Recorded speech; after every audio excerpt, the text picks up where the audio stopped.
Here are some hopefully really helpful tips on mixing your paints for acrylic pours. Tip number 1, mix together your paint and your pouring medium first, then add the water to thin it out to the right consistency. If you mix the paint and the water first, it doesn't come together as easily, and then you're going to have to maybe add more water later if you need to thin it out.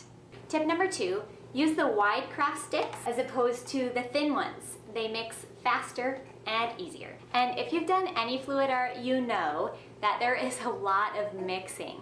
You have to mix each color separately, and then you keep adding, keep testing, keep tweaking until it's perfect. If you're doing an enormous canvas, you could be mixing for hours. Tip number 3, I like to use disposable cups and sticks. Sometimes I reuse them over, but it's really nice if you're not able to wash them out or whatever, that you can just toss it in the garbage, especially because fluid art gets pretty messy. Also get the clear cups as opposed to the opaque ones, because it's just nice to be able to see along the side if everything's mixed in. You can scrape the sides and make sure that your pouring medium and everything is mixed. And tip number 4, for smaller amounts of paint on a smaller canvas, for instance, I love these little clear cups. If you can find them, I got them at Walmart. They come with a lid, so if you have leftover paint, you can just snap the lid on and then should be able to use it again in a while. And also, this is nicer if you just need to mix a little bit rather than using a huge cup.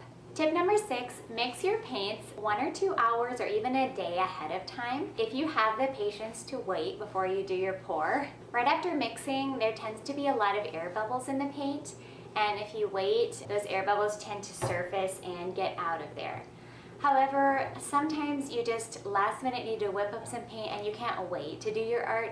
And so in that case, it is totally fine to use the paint right away. You just might need to do a little bit more torching to get rid of those air bubbles.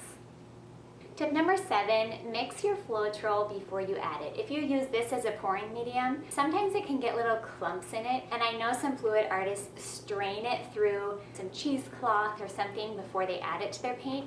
You can mix it up beforehand, and then if there are some clumps or floppy bits in there, you'll want to scoop those out so your painting can have a nice, even, flat surface. Tip number 9, use fewer colors. If you are going to mix up like 10 colors for your piece, it can just take forever, and sometimes the results of the painting aren't as amazing as you want them to be. With more colors, it can tend to get a little bit muddier. If you choose just 4 or 5 colors, for instance, you'll spend less time mixing, and also sometimes the results are just a little bit more distinct and striking.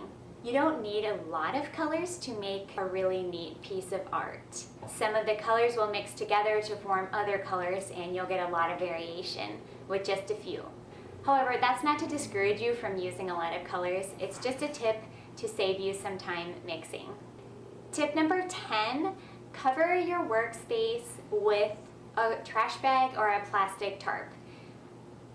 Unless you're super careful, which I'm not, you're going to drip some paint. It's going to get messy. You can also wear gloves if you like, or just wash your hands afterwards.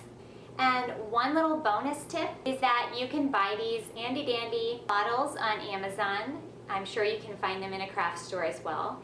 And you can actually shake up your paints instead of stirring them with a craft stick. Undoubtedly, this is going to mix them a lot faster. However, it will create many more air bubbles. So if you're going to do that, I would just mix up a few paints in bulk and then just wait a day or so, and then you'll have them to use.